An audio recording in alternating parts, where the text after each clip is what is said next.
On this episode of Buff's Garage, I'm going to try to take this 1966 Datsun farm truck and get it running and driving again. And maybe even stopping. I mean, it's kind of stopped now.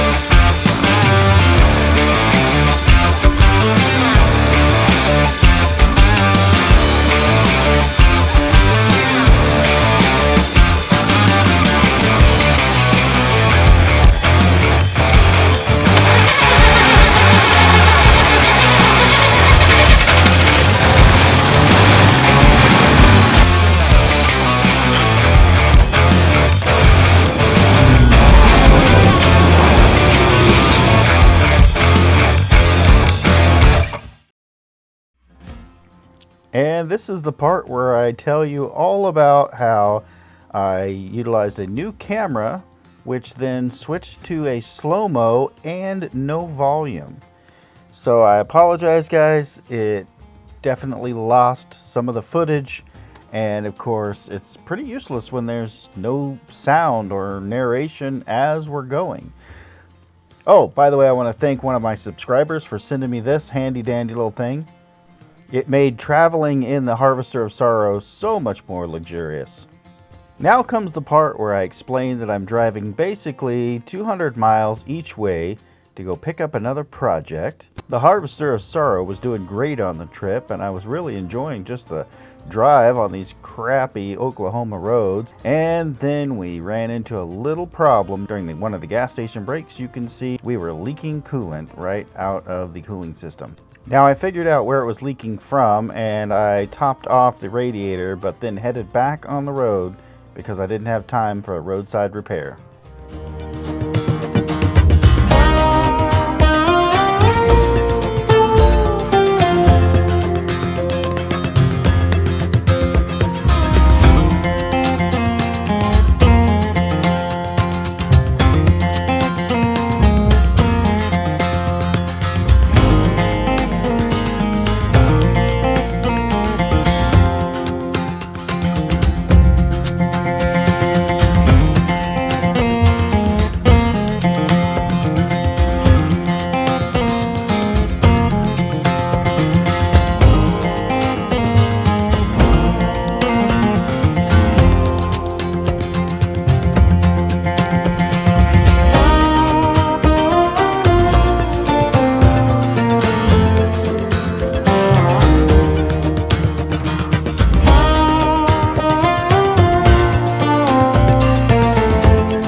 I finally arrived over by Oklahoma City, where I found this truck just sitting in a field, and before that it was sitting in a field in Texas where this guy bought it from.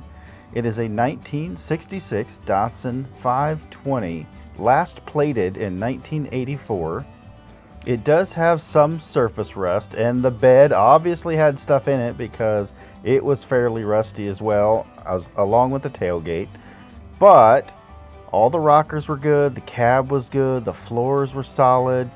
Everything looked in decent shape, but it definitely had the appearance that it sat out in the Texas sun for the better part of 40 years. So here I'm going to try to pop open the hood and check out that massive power plant. Just amazing. Let me see if I can zoom in here and just show you the breakdown on this 1299cc engine. It's just amazing how tiny that thing is. But this little thing was a farm workhorse.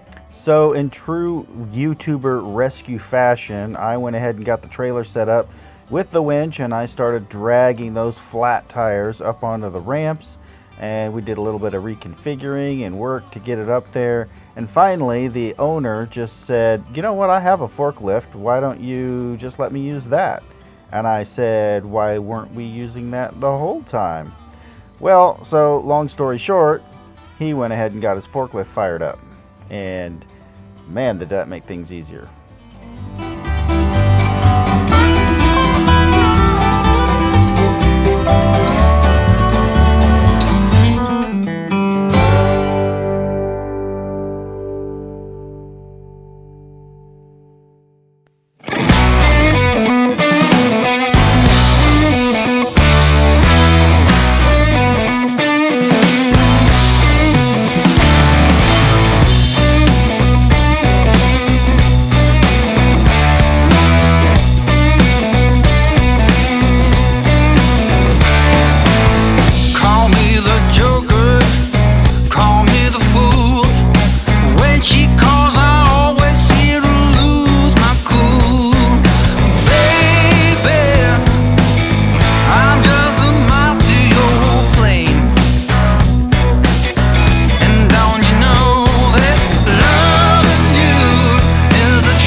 I'm 5'9", and you can tell how little this truck is from the factory.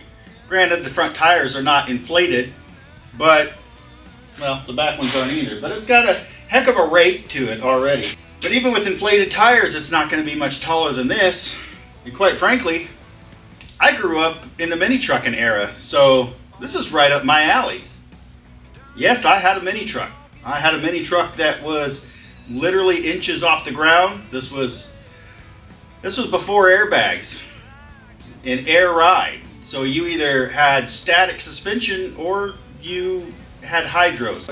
The only thing hydraulic was the bed. Yes, my mini truck had a tilt bed, and it wasn't put to use for any reason other than getting attention. So it sat on the ground, had big rims, and big rims back then were like 15s and 16s. And then one day I got crazy and literally sawzalled the roof off. So it was a roadster pickup with a tilt bed, static on the ground, with a Camaro engine in it. Completely useless for anything except driving around and getting attention. But that's kind of what the mini trucking scene was all about. Having fun, building cars, taking it to the extreme. But this is a little earlier than my 85 S10. This is a 1966 Datsun 520, or as this says, 1300, but it's a 520 series. So Datsun, Nissan out of Japan, they imported them as Datsuns in the US. In May 1965, they started the new 520 series, graduating from the 320 series. Now, some of you may wonder, well, where's the 420? Well, in Japan, it's actually like a slang term for something else.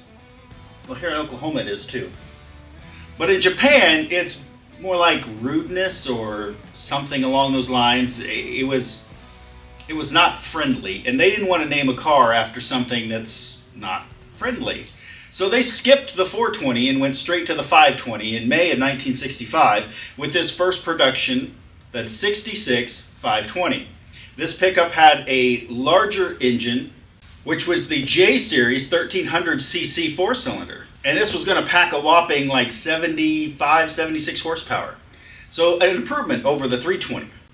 Now this is of course left-hand drive for America, and rightfully so, this thing has definitely been put through the work. The tag on the back says Texas Farm Truck. I can see that. Definitely seems like it was a farm truck. Well used. Now growing up as a kid, my grandmother had two vehicles sitting in her driveway. One was a Nova. Who could go wrong with a Chevy Nova?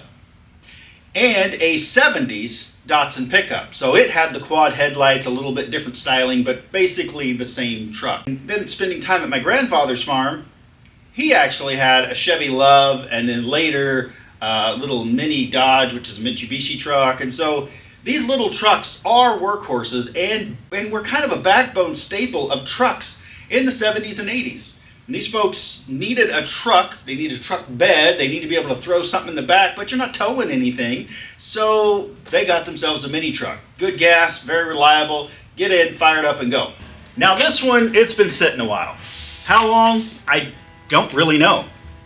The guy that I got it from got it at an auction down in Texas, and he had it sitting for quite a while for sale, just waiting for the right person or sucker to come along and buy it. And before that, it had been sitting, obviously. And these tires are from the 70s. So it's not like they put 70s tires on it somewhere in the 2000s. This thing's been sitting a while. So we're gonna guess, because that's all I can do, 30, 40 years been sitting. And I don't really want to guess beyond that. Let's just say it's been sitting a long, long time. But it's not full of pack rats. It's not completely ate up and destroyed. And it's not full of rust. It's got some rust, but it's not full of rust. So what I'm gonna do is I'm gonna try to figure out how to get this hood back open, because I got it open when I went to pick it up. And then we're gonna kind of dive in and see if we can't get it running. I gotta get new tires for it. We gotta check brakes. There's a lot of things we gotta do that I just frankly haven't done. I guess let's get started.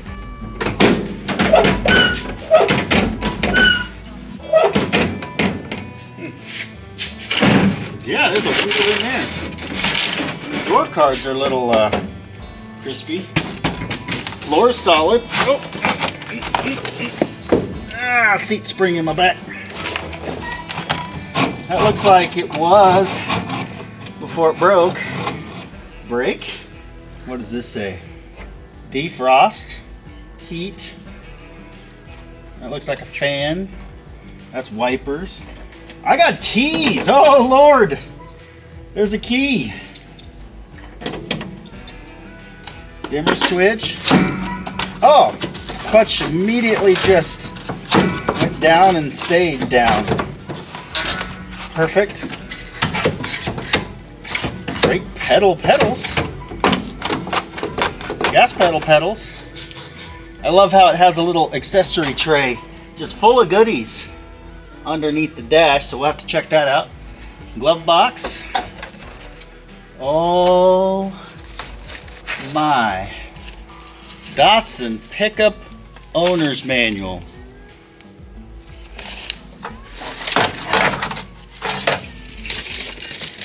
Optional seat belts.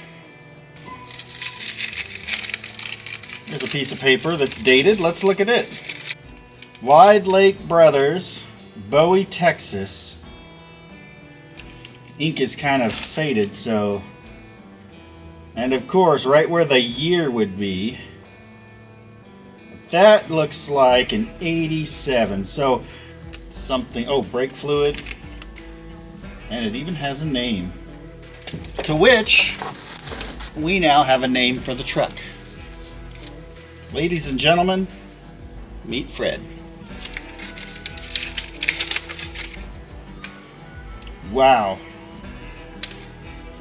This receipt is from Sanders Garage and Alignment Brake Service in Fort Worth, Texas, and it is dated 10/17/1973.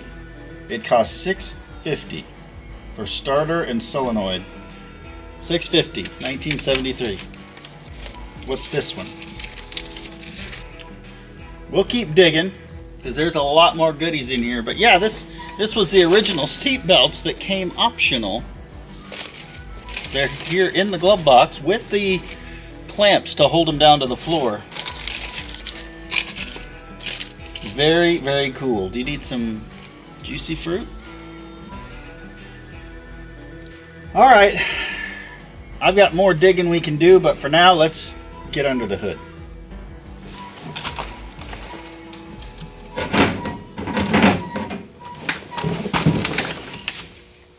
Got inside there, got to looking, forgot what I was doing. Trying to pop the hood. Right there. Woo! She's a beaut. Let's get you in here to look at this. Well, it looks like There's the distributor. Spark plug wires have been pulled. We'll have to take a look at that and figure out what's going on there. Got the Nissan logo up here. That looks to be our fuel coming in. There's our fuel pump. Up to our carburetor. We even got a battery. Here's the horn. Radiator. I'm gonna say we should probably replace that. There's the master cylinder. One of those is brake and one is clutch. Steering box looks to be manual. Belt's even still there. So let's start taking this apart and see what we can figure out. It's a Champion. I don't see a date on it.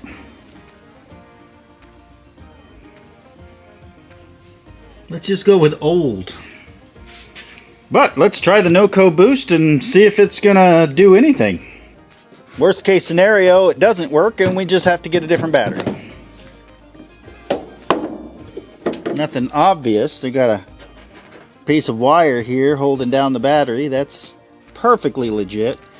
They've cut out the battery box to accommodate this bigger battery. I think that's perfect. No-co boost is on, connected. It does not detect a battery. Those are still connected. Yep. Nothing's on fire yet. Ooh, something sparked. We got some sparkles. Well, now I got to see what happens.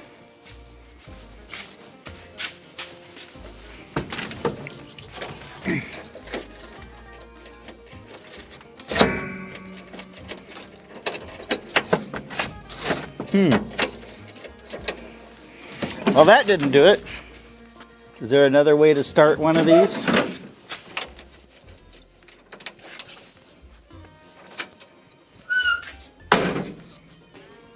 Let's find ourselves a jumper wire. Looking through, there's a wire. This one might have gone to the starter. We got all kinds of wires just kind of going nowhere. Let's see if we can't find the starter wire, not the battery wire, but the one that kicks the starter over. Let's see if we can't get this going. Just taking a look at the fuse box. It goes directly to the battery. I don't see any problem at all with that fuse box. Just looks spectacular. Yeah, I'm sure it's fine. A lot of cobbled in wiring. Squirrels and mice have definitely done all kinds of things to it.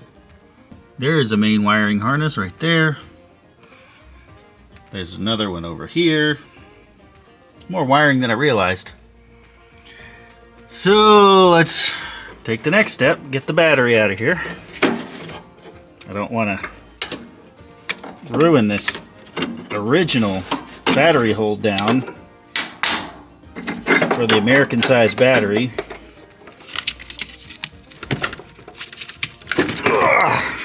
There's the tray. Yeah, it's fine.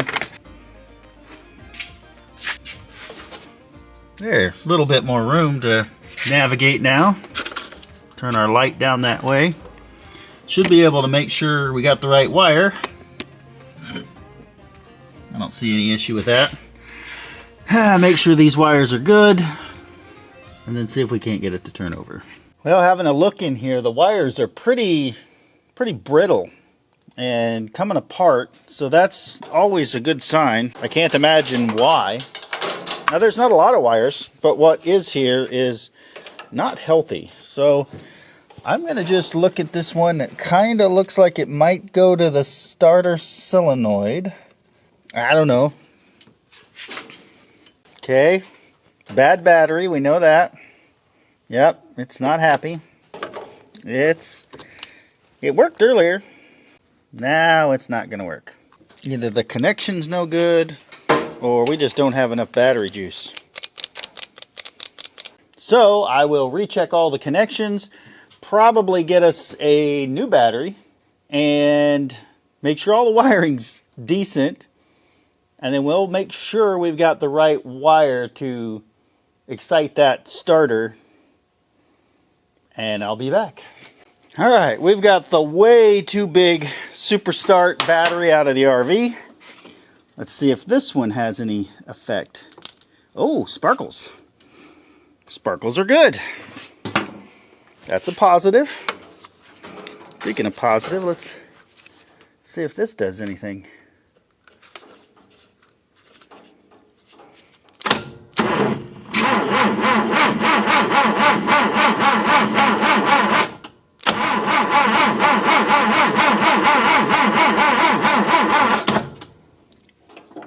Well, the spark plug wire up here on the firewall is sparking to the firewall. So the coil's got power. So now let's check this distributor cap. Just take that off of there for now. Coil's got coiling. It's so cute. Look at it. But we got issues, so I'm gonna see if I can't figure all that out. A mud dauber? Yep, some kind of larva. You are evicted. All of you. And that one got pulled off. Pliers? I suppose we should look to see if the points are doing something.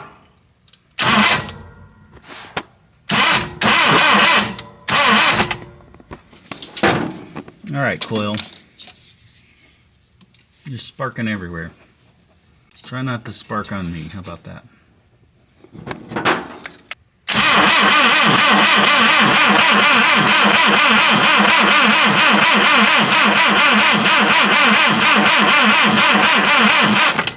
Well, they're doing sparky things too. Well, now that we know it's doing the crank dance, we should probably actually check the oil. That might seem a little bit after the fact, but it turned over so it's not locked up.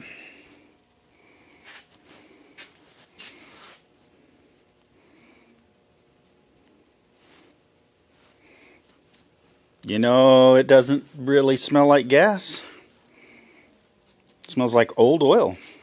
And it's in pretty good shape and it's not low. I'm getting kind of excited for this thing. This is going to be cool. Let's check the air filter. We're going to be like those folks going to the quick lube. We don't need an air filter, just change the oil.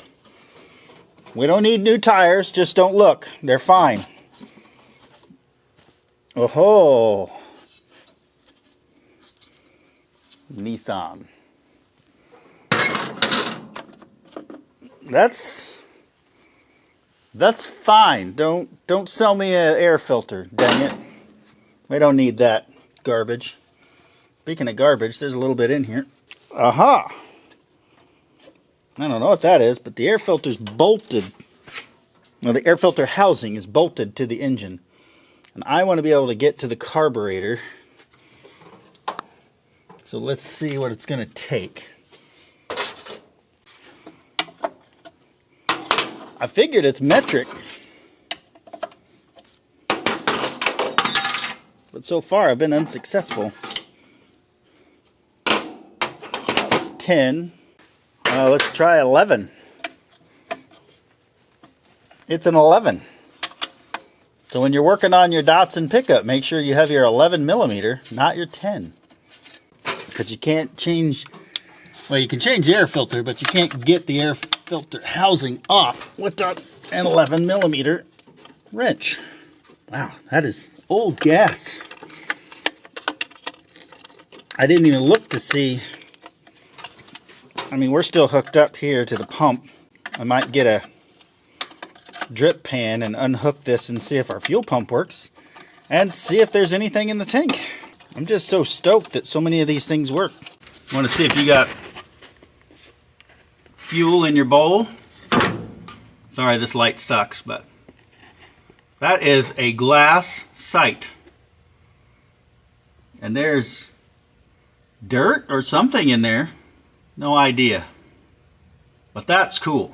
It's got an old fuel filter canister. I mean, it looks like a tractor water separator thing. Okay, you're unhooked. Anybody else hooked? It's just connected until the end of time. Well, before we get it too hot, let's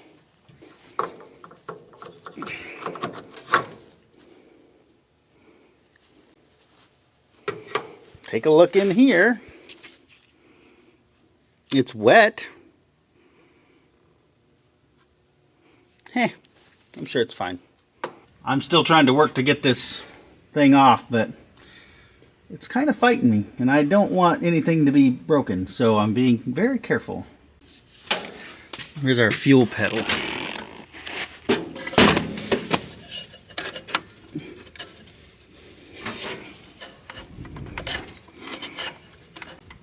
Well, it does something. That's good. Well, okay, it's not rocket surgery. 1342, front of the engine to the back, 1342. Should be fine. All right, let's try just a tiny bit. You know what? I've got a better idea. So I'm going to give it a little mustard, just a little sprinkle of mustard, just a little smear, just enough to let you know that a party's about to happen. Because what's a sandwich without a little mustard? There we go. Just a little mustard.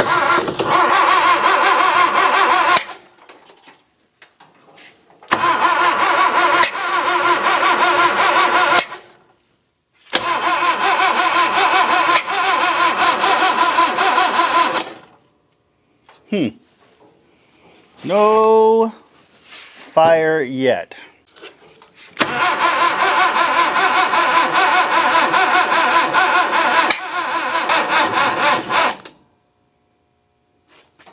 Well, let's give the starter a break for a moment and see what we've learned. First and foremost, it turns over. Awesome. Starter works. Even better.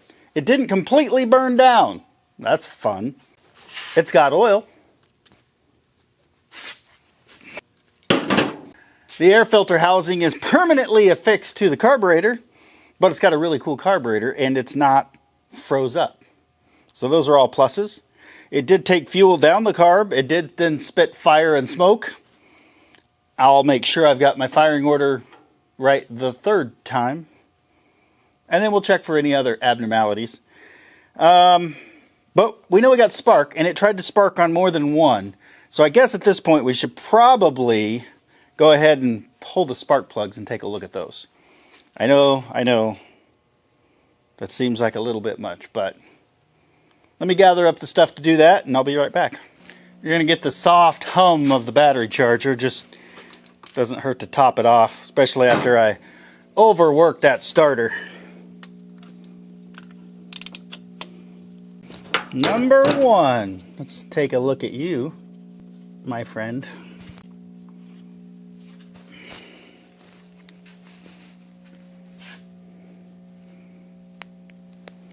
Oily and kind of carboned.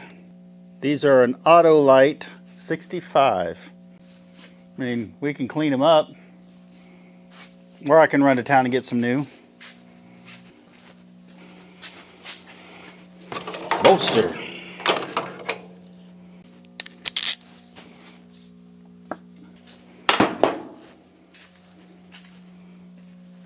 Number two, a little cleaner, but about the same. As found condition. Just like the others. Little carboned up. Well, number four matches all the rest, so I'm just going to do a little wire brush and a little bit of sandpaper. Why do it right when you can do it right now? I don't have those particular spark plugs or their cross-referenced spark plugs on the shelf. So either way, I'm going to have to go get spark plugs at some point. Let's see what we can do before we have to waste an hour of our day running to town. That way, we can get everything that we need, possibly. Crazy though, I didn't even have to sand the points. I saw them sparking. I should probably go ahead and take that apart and try to sand those a little bit. Cleaning my spark plugs. Cleaning my spark plugs. They're sparkly. Maybe they'll make sparkles now. That back one's a little tight to get to with the heater hose right there. Even though they've definitely bypassed the heater core, so we don't got no heats inside. They've ran it from front to rear, and that's just fine for now. No reason to worry about that. All right, this is 1, 3, 4. A little cleany clean on this one. Remember, what we're trying to do here is just proof of concept. And by that, does it turn over? Check. Does it have oil? Check. Can we make it fire? In theory, check. Can we get the right gas to fire ratio to make it run? That's the question. Once we hear it bark off a little bit, I'll start getting out the fuel cans and fuel pump, and I would like to see if this fuel pump would actually pull fuel. And it's all right here, so I should be able to disconnect the old brittle stuff that's here and run a new line to some gas and a new line to the carb. Like I said, in theory. Back in you go, number 2. Alright, number 1, you're the only one left. Need to get my bench grinder in here. A little wire wheel on there. This would have taken seconds instead of minutes. It's in storage. Kind of hard to get a new shop going while also trying to entertain the masses. I've noticed if I post one video that not a lot of people watch, looking at you, golf cart. Or if I miss a week, the old analytics take a dive. And I can't afford that right now. Trying to keep the views up and, you know, maybe grab another sub or two. It's a good point. If you're watching this and you're not subscribed to Buff's Garage, look just below the video, unless you're on the widescreen TV, which is awesome. Thanks for watching. But even on the widescreen, you can arrow up and it'll pop up and it'll say, subscribe to this channel. It's free.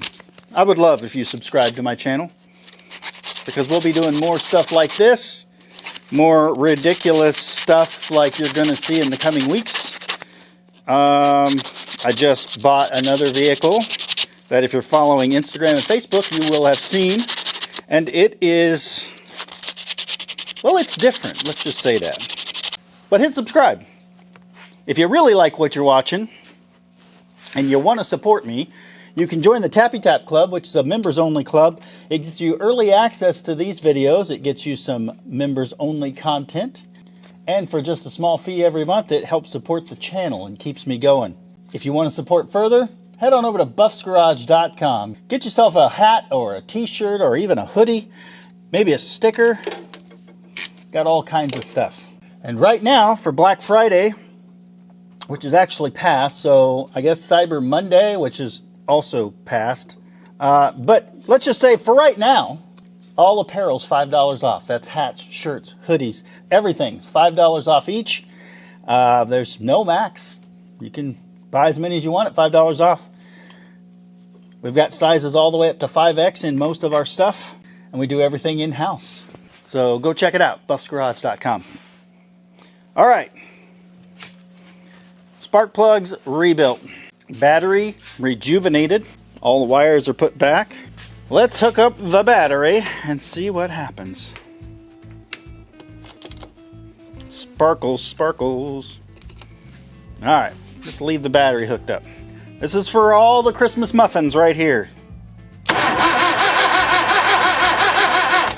Oh yeah, little bit of mustard.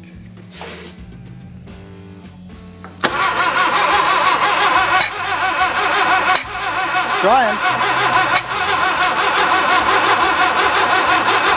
What can we do to influence you? What would make your world better? Does that not move? What does that even go to? That goes inside. That's weird.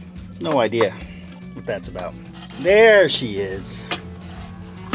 Just set you off in that direction. Aren't you interesting? Well, it looks like a little one barrel, but it actually has two. We've got our glass sight to see how much fuel we've got going in. All of this seems to be working.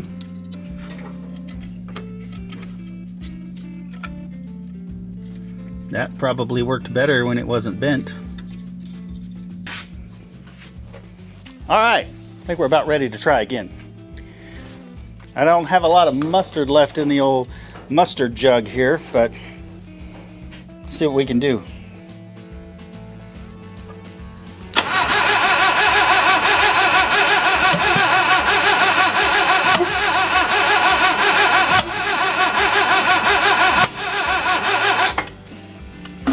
It's definitely trying to fire the fuel. Come on. Come on. Gotta be delicate with these older parts. Yeah. Yep. Come on. Come on.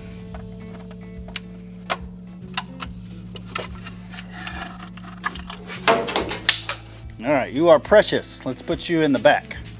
Yep. Okay, here's our fuel line. What size are you? 12 it is. Probably broke that 30-year seal, which means it's going to leak like crazy. Let's see what happens when we do this. It just pours everywhere. What kind of problems am I causing for myself here? We just screwed that up. Dealing with battery issues. You guys missed out. So I pulled the inlet line to the fuel out, and in the process I then pulled this little dude out, and he's got special holes in him. And when I pulled him out, there was a little a little piece with a spring on it. And when I went to put it back, of course, you know, it just went right back and fell clear to the bottom of our little bowl here, which does have this beautiful side sight glass that has 3 screws in it. So I am sure by taking this off to retrieve the parts I lost, it will not, in fact, cause it to forever leak. Or it will. It'll leak right away. Here's the little gummy gasket. Still in one piece. Thank God. Oh yeah. Yep. Don't break. Check that out. Pretty cool. Bunch of old gas and whatever new stuff I just poured in there came out. Well, there's a bunch of crap down in there. Seats right in there. So we will put our float back in. Okay. Now, all these delicate pieces that did not break when it came apart, we're now going to attempt to put them back without them falling apart. I don't want to clean it too much. I think the dirt was holding it together, but it would be nice to be able to see inside of it. I don't want to use any cleaners on it because it's painted on the glass, and I think if I use any cleaners on it, I'll lose my fancy paint that's on the outside. We can deal with a little staining. We can deal with a little dirt.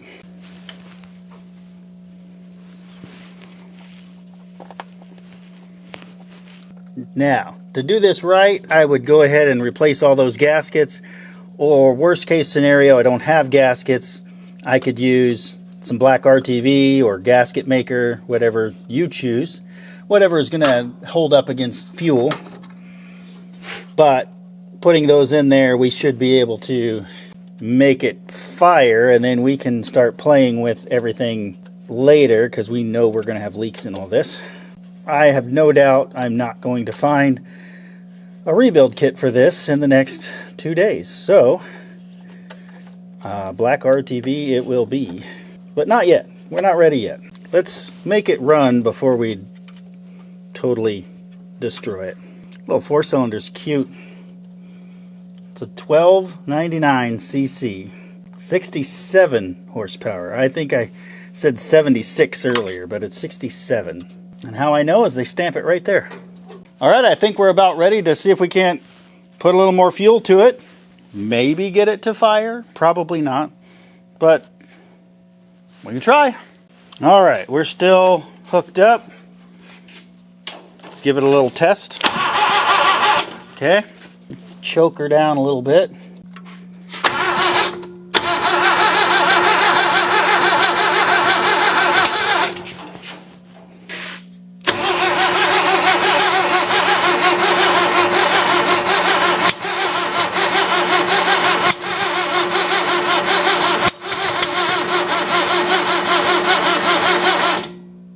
It definitely fired on a couple of cylinders for a second.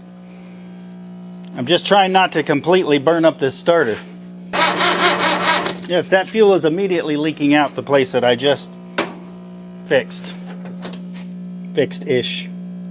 I can't imagine why.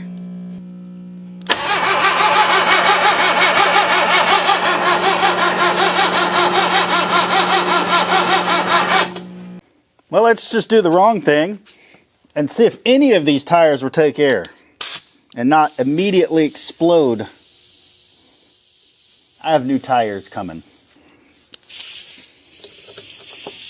Oh, this has tubes.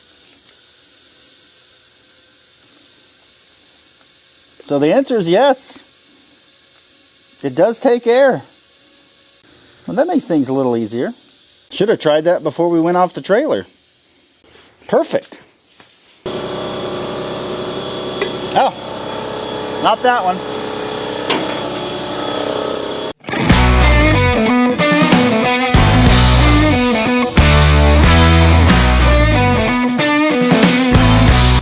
Well, other than you twisting off, 3 out of 4 took air, thanks to tubes. We've got a few more miles left on these after all. Don't worry about that guy. Probably put a new tube in it and drive it, but at this point it'd be easier just to put tires on it, so that's what we're gonna do. Well, I've got an appointment with the tire shop. I don't know why. I mean, 2 out of 4 hold air, and the third one took air, it just didn't hold it. So I guess just for this one, we'll just replace the one, but I should probably get it off of here so we can get it to the tire shop and get that part done.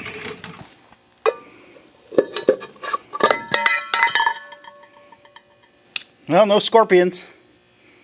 It's a 6-lugger. It's been on there a while. All right, let's get that off of there.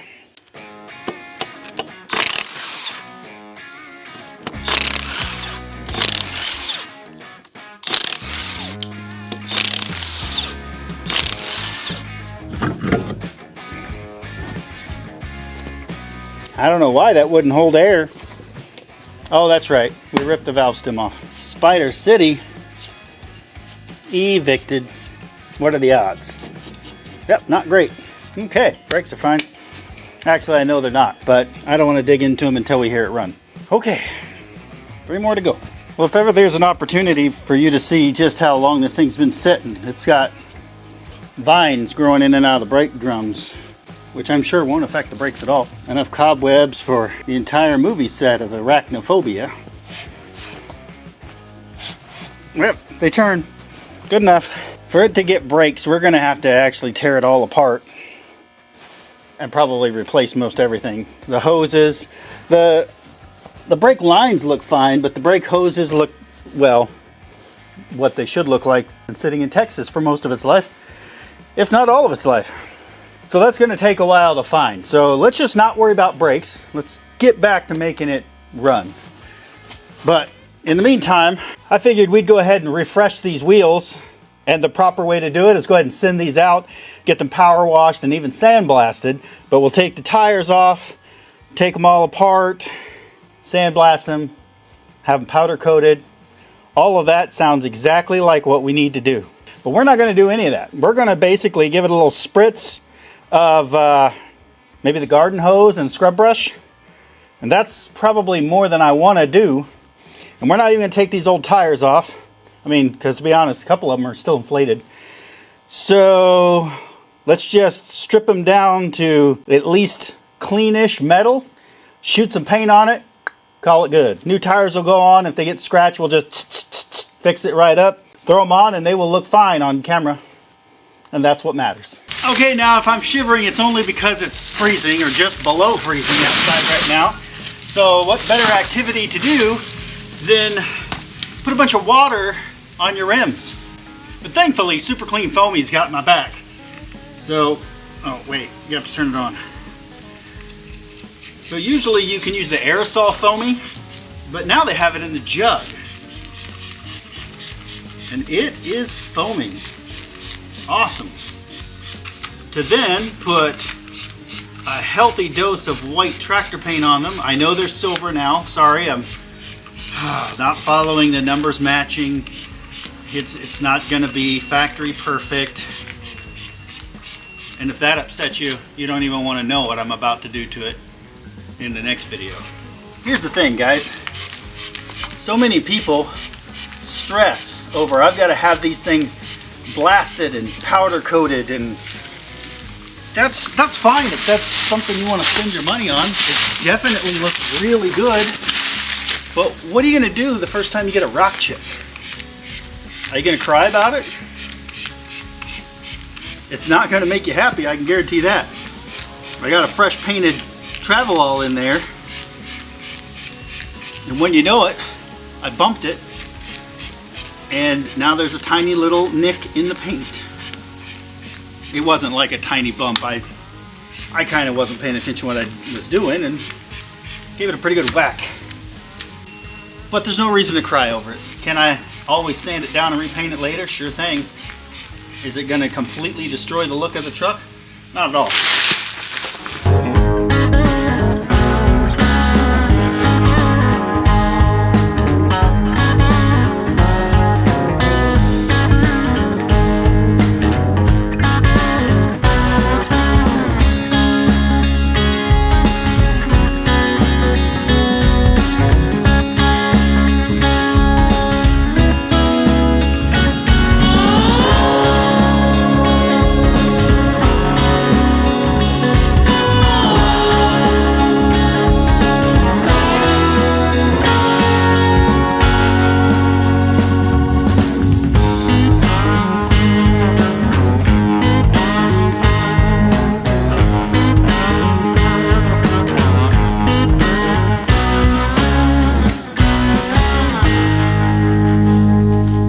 Tire shop, and I can tell you that the paint did not want to dry.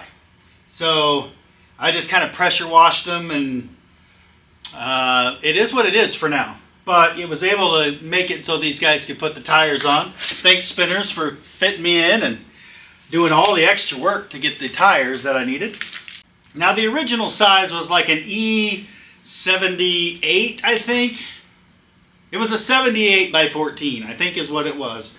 And of course, those are hard to find nowadays. So we put it in the old calculator, and it came up with a 195 7014 was pretty close.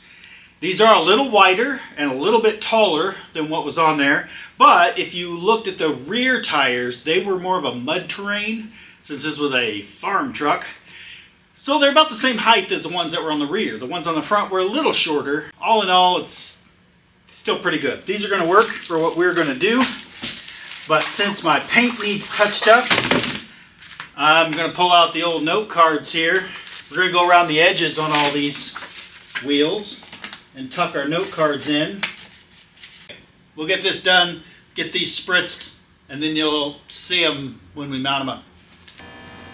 We're doing the trial and error.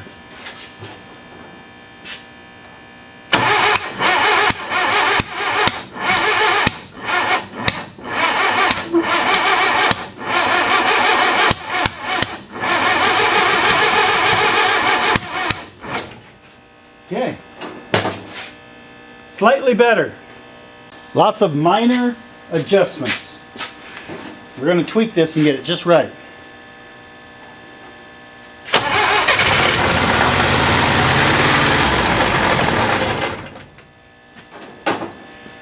And there you have it. It runs.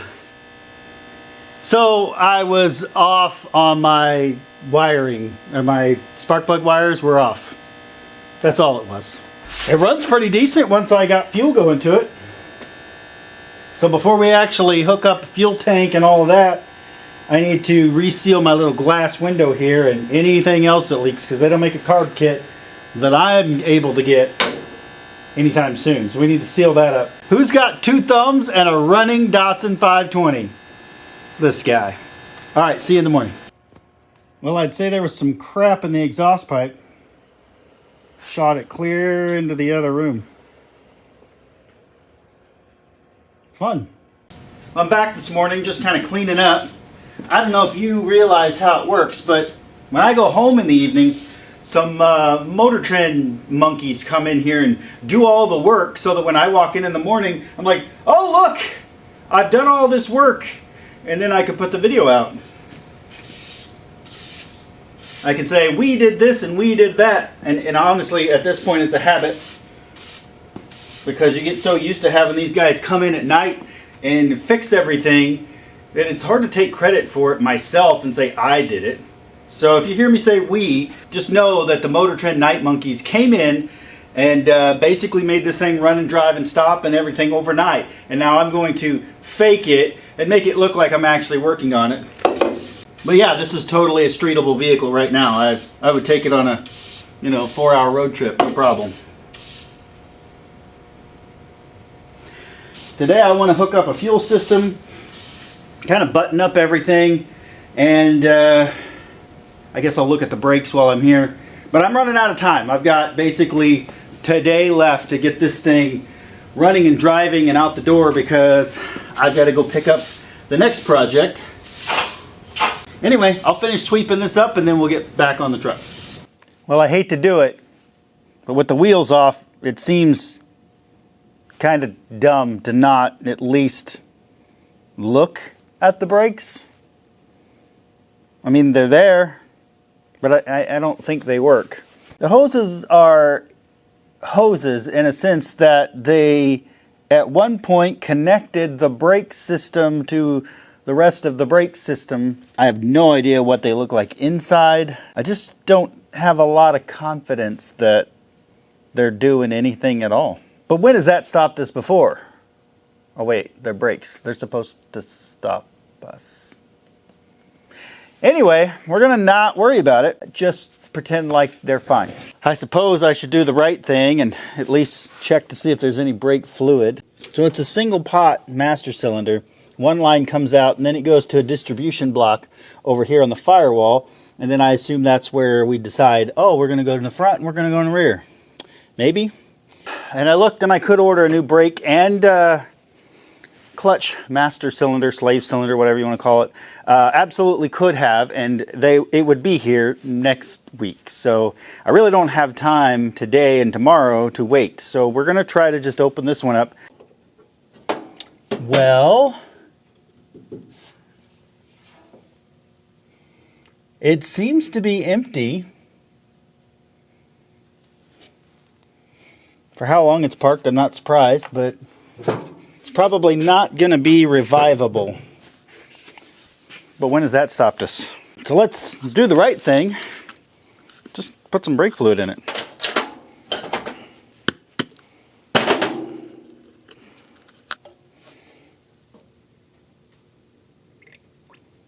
Now that should leak right out.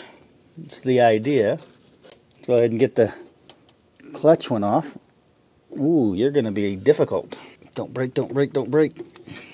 The clutch one's really stuck in there. And it does not want to come out. But you're going to have to. Wow, it is hermetically sealed. Oh.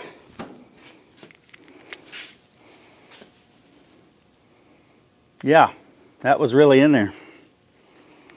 No idea if it'll do any good at all now. Well, would you look at that? It's also dry. Let's just put some fluid in it.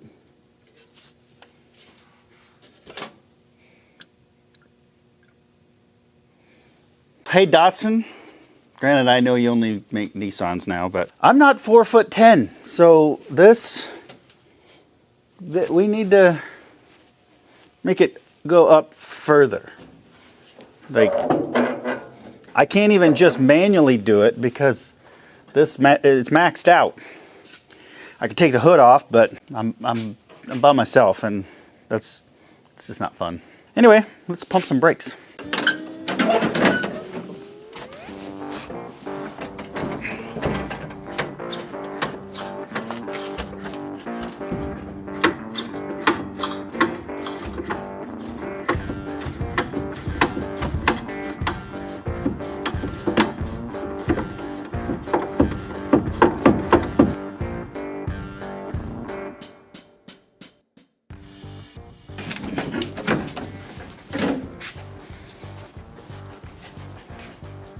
Went down a little bit, but we're gonna just let everything soak and get all lubricated again, because if there's any chance it's gonna work, it's gonna be sitting here with all this fluid in there. So let's let that do its thing.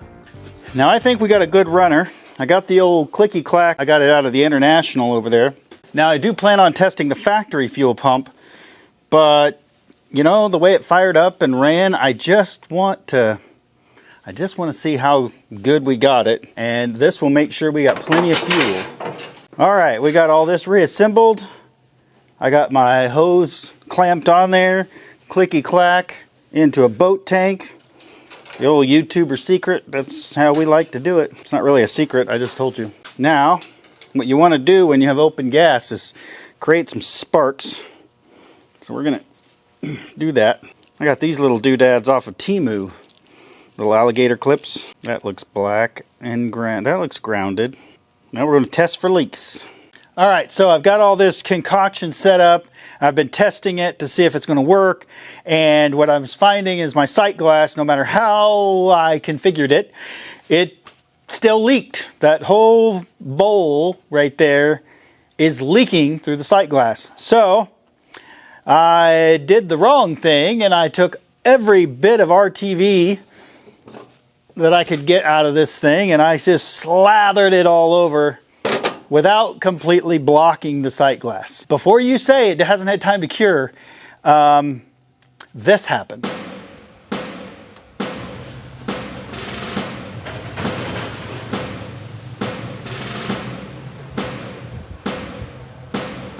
So yeah, we had to say our goodbyes, and I say we, you know, me and the van had a special bond that you only get when you rally the thing from Iowa to Oklahoma, and then you didn't just strip all of the paint off and slap some tractor paint on it, and then cannonball it all the way to Tucson, drag race it in front of David Freiberger and Derek Pieri and Tony Angelo and all those guys, and then cannonball it home. So it's got a special place in my heart.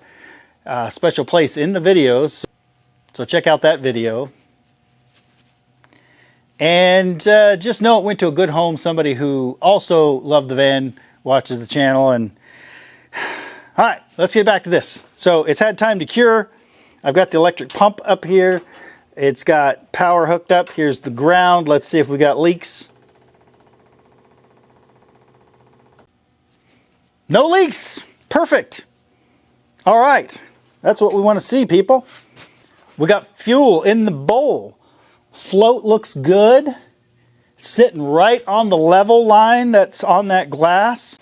Let's fire it up.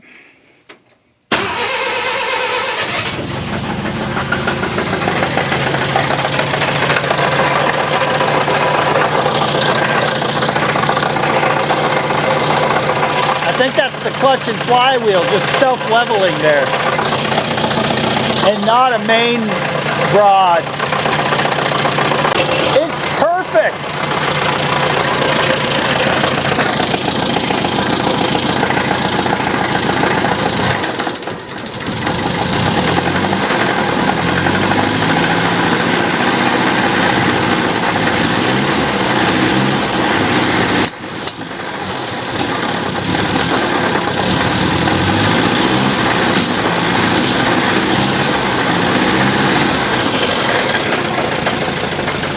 It's really good, guys. All right, next step. We need to test the mechanical fuel pump, see if we can't get it to work. And if not, that's okay. We got the clicky clack. We'll make that work. We'll continue working on the slave cylinder for the clutch and the brake master cylinder. But she runs. Idle's great. It took a little bit to get it to, you know, throttle up, but it did finally, and it sounded okay. A little smoky in here, and it backfired. Probably spit mouse debris and rust everywhere like it did last night. That's okay. We got a broom. All right, let me get this buttoned up and get some wheels and tires put on this thing. Actually turned out to be a pretty nice day.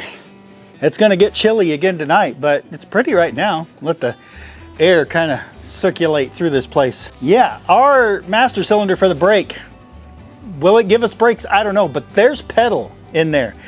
It went from it just going to the floor, not returning, to finally got some spring back and it's starting to return. And I can feel it pumping up, and now I just checked it and there's a pedal there. Now I don't know if it's doing anything, but it feels like it's doing something. And the fluid has gone down in the reservoir, but I've topped it off. So right now we have fluid in the master cylinder and it feels like there's a pedal. That's over and above what we need to make this whopping 67 horsepower go down the road and maybe stop. Plus it's a manual, so even if I don't have a clutch, I could just put it in gear and turn it off. It'll stop. Yeah, our goal is to make it run, drive, and stop. It will stop. I mean, there's a lake, there's trees, there's big rocks. It'll stop. But I also can't get the parts in time to finish the video. So we're gonna make do with what we got. And by that, I'm gonna say, I'm not even gonna try to take that off. We're gonna hit it with some super clean foaming now in the squirt, not just the spray. And all we're doing is just cleaning off the dirt, the cobwebs, the mud, old grease, stuff that I should probably worry about, but I'm not until I do the next step. You heard that. We're gonna have a second video on this truck. Well, let me rephrase that. I assume we're gonna have a second video on this truck. It depends on what happens with the test drive. If the test drive doesn't go well, then no, we won't have a second video on the truck. That's years of gunk. Let's get that off of there. Wow, the brakes do work, because this would spin before, and now it's not wanting to spin, so brakes do work. The brakes are working. They'll release as we start driving it, put a little bit more, you know, friction into it. But this was pretty free spinning before, and now that we've got pedal, it's braking. It's stopping this from turning. Like, the brakes work. If you've ever listened to David Freiberger, he says something that don't get it right, just get it running. This is how you do it. And what he means by that is you don't need to buy out the parts store and order every single part and replace it. I was flat told by very knowledgeable friends that master cylinder for the brakes was toast. Just order a new one. And I did. But I haven't picked it up yet because it's not here yet. And lo and behold, this one's working. So, have you ever heard the term, if it ain't broke, don't fix it? Well, if you haven't, now you have. Will it fail? Probably. So I'll probably just keep the other one on the shelf. For when it does fail, we can replace it. It works. I'm excited, guys. So I don't have any center caps. I do have the dog dish caps that came with it. And this one's not too bad. I could use a little SOS and shine that up, but for now we're gonna run without these. I don't have chrome lug nuts, but that's okay. Maybe lugnutguys.com. Think maybe he can hook me up. He hadn't had time. I've only had the truck 2 days. So let me spruce this up, and then we'll slap a wheel on there and see what it looks like. Oh, well, I looked through the pile. I got black, white, silver, and a little bit of this that we used on the Harvester Sorrow wheels. Copper. you're not going to see it. It's a steel wheel, but you are going to see what's in the middle there. So this cast center where the hub bearing is and the dust cap, it's going to be copper metallic. I think it'll look kind of cool. It's definitely going to be different. It's not going to look like a dust cap. It's not going to look like a center cap. Just different. We can't put the red ones on for speed because 67 horsepower. It's not fast. So here's our 195/70 14 tire. That is as close as we could get to what was supposed to be on it. Our newly painted rims.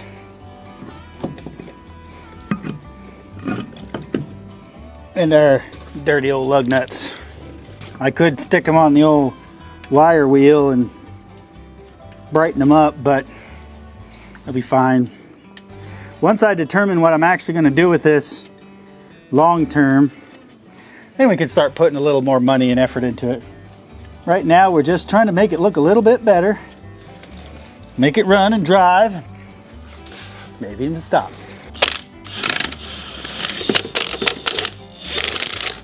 Getting all the dirt and grime, and hay and grass and cobwebs. Like, this was a legit farm truck. But at a glance, I noticed a whole box of 12 gauge shotgun shells. Probably not going to even try to use those. And several things of medicine. So there were some pills, there was some liquid, there was a syringe with a just open needle. There was this Vaseline type stuff, but it was for animals. This was a farm truck. Not only does it say so on the tag, the evidence is in the truck. You gotta love the farmers. We couldn't do it without them.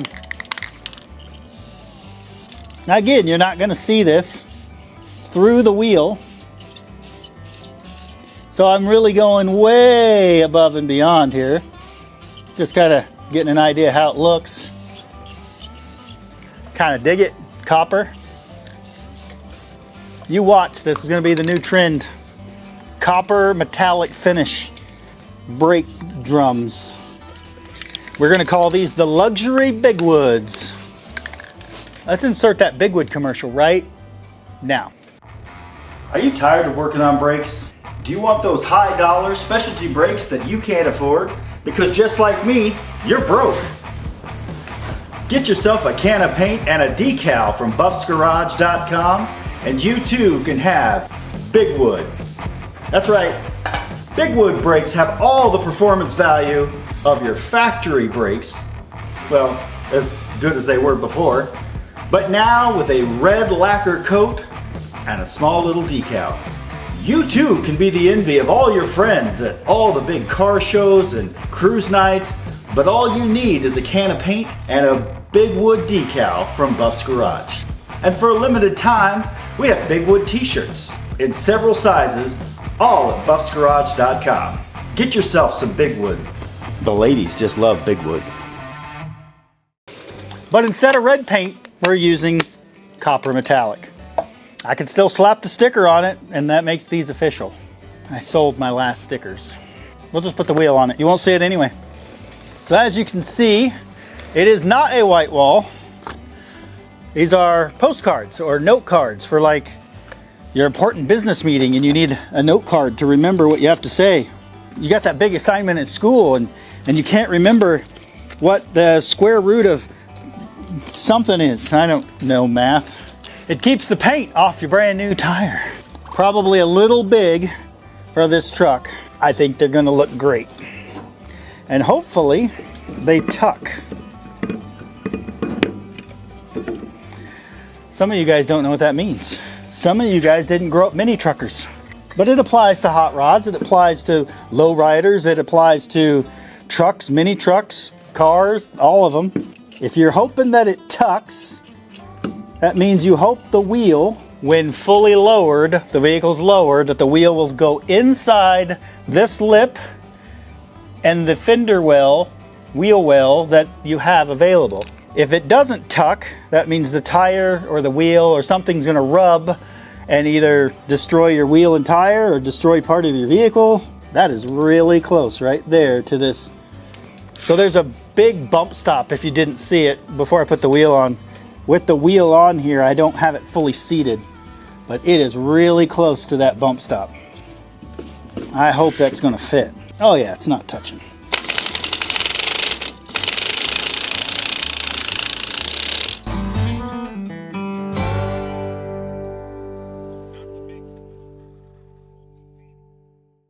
You see what I mean? It's definitely got the cool old farm truck look, but that's not what we're going for. We'll save it for the next video. Yeah, you know what's coming. Change the latitude, change the attitude. I think that's what we're going with. Fred, you're about to get some shorter legs. But first, let's finish getting this thing running and driving and maybe stopping. All right.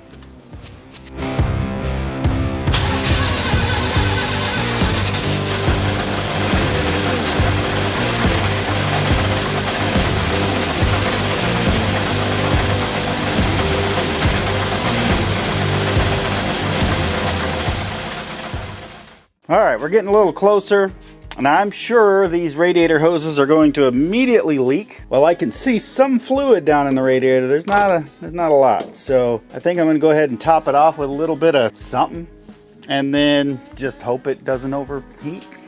This was 50-50, and then I used 50%, and now I filled it completely full with water. So 50 divided by 50 plus 50, do the math.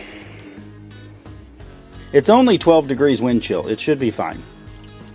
We're gonna just pop over freezing today. It's not like any of this is going to stay retained in the system anyway. Oh yeah, it's immediately pouring out the upper radiator hose. Yep, not gonna do any good. Okay, well, we can say we tried. And most people will say, hey, should you run an engine without a cooling system?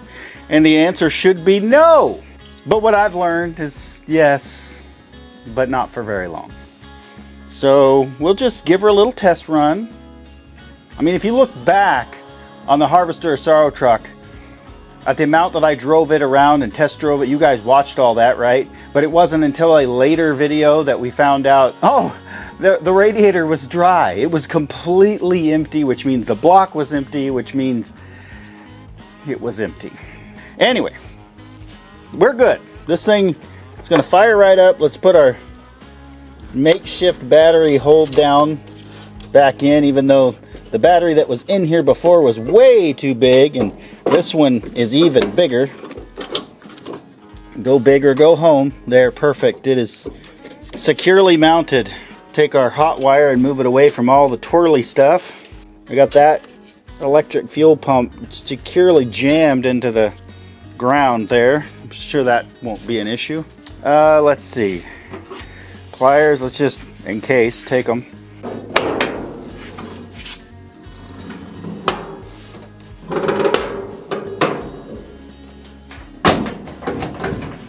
Good enough. Now let's get our fuel system properly secured here. I see no issues. We got our fuel pump on and off here. And wouldn't you know it, I of course lost sound again. But what I'm trying to explain here is basically, yep, there's a gas can with a electric fuel pump on it, and I've ratchet strapped it to the hood. What could possibly go wrong? Okay, now I'm looking around for something. Oh, there it is. That's the brake. So in case our brakes fail or they just don't work at all, we've got ourselves a backup brake. So I think we're about ready to take this thing for a test drive.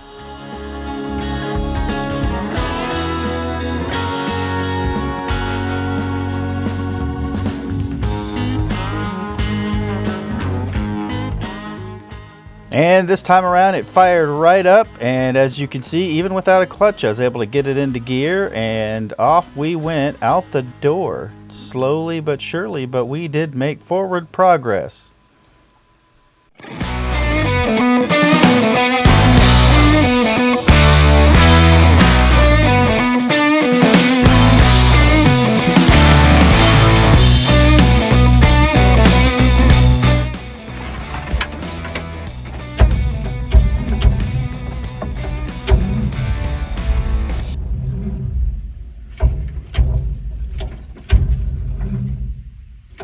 And guys, this is where the adventure ends.